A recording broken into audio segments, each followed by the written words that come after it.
Okay, we're recording. Hi, I'm Matt, and this is Maggie, and today we're going to show the actually cardiac and lung assessment. So to start out, we've provided privacy for the patient. We wash their hands, we have lighting, and we're actually just going to go right into it right now. So first thing we're going to do is when we look at our patient, I want to hold your hands up, is we're actually going to look at their nails to look for signs of clubbing.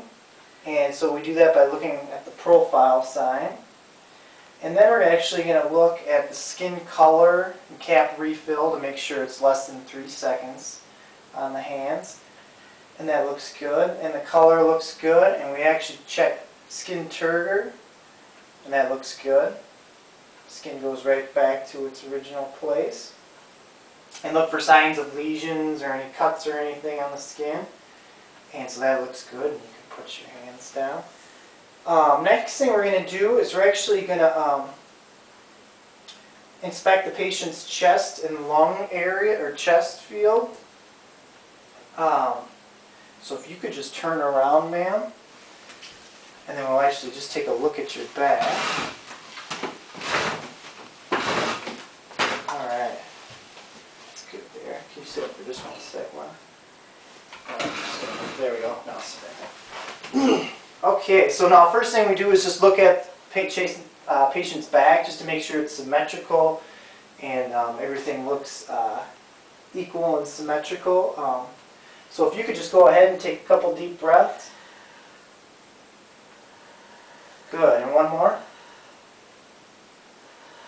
And that's good. So we're just basically checking the deep breaths to feel for symmetry as they're breathing. And now the next thing we're going to do is we're going to percuss the different lung fields. So I'm just going to hit here.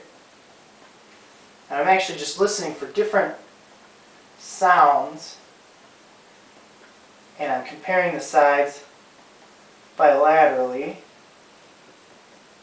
I won't, sounds like a dull thud or anything, like where there could be some consolidation or anything.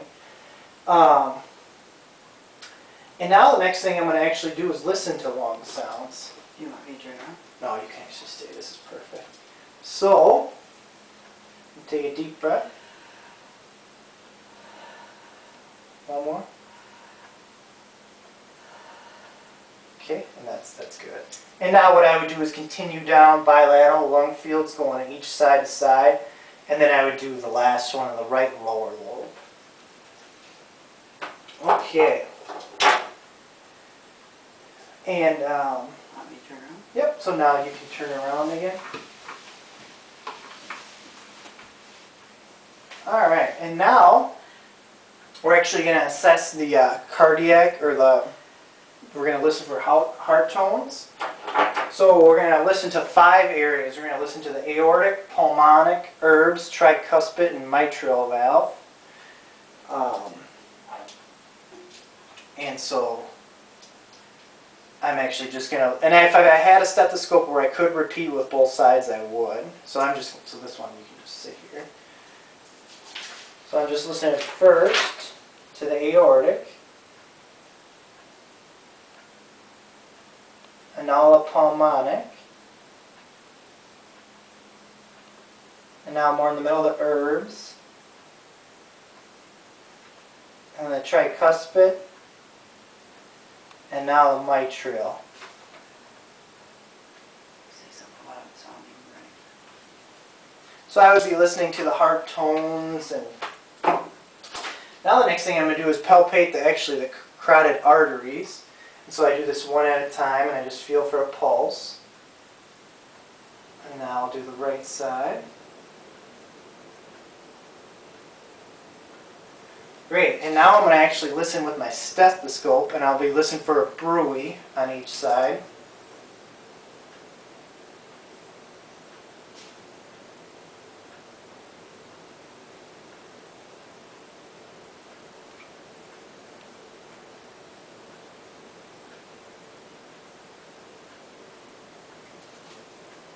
And if I had a bell on the stethoscope, I would listen with that. Okay, great. And now actually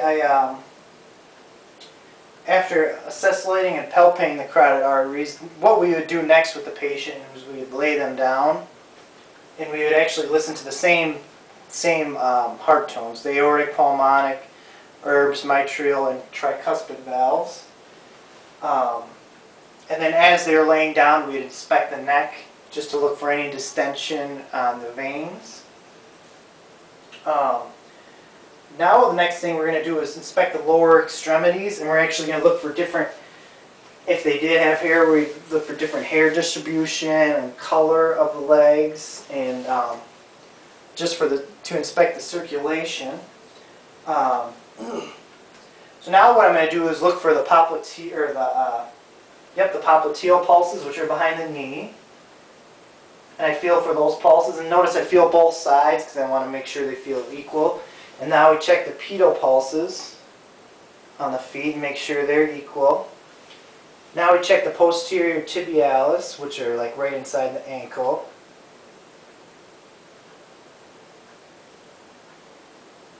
Yep, so these are all equal, +3. The other things we'd be looking at in the lower extremities are skin temperature, actually edema on the feet. We'd want to notice that, definitely for cardiac issues. And now, to finish off, we're going to inspect the skin and the hair distribution on the arms. And that looks good. So now we're going to feel for radial pulses. And those are both equal bilaterally, +3. And then now we'll feel for brachial pulses. So I'll feel that one, and then I'm going to compare it to this one. Okay, and that's good. And this concludes our heart and lung assessment. Thanks.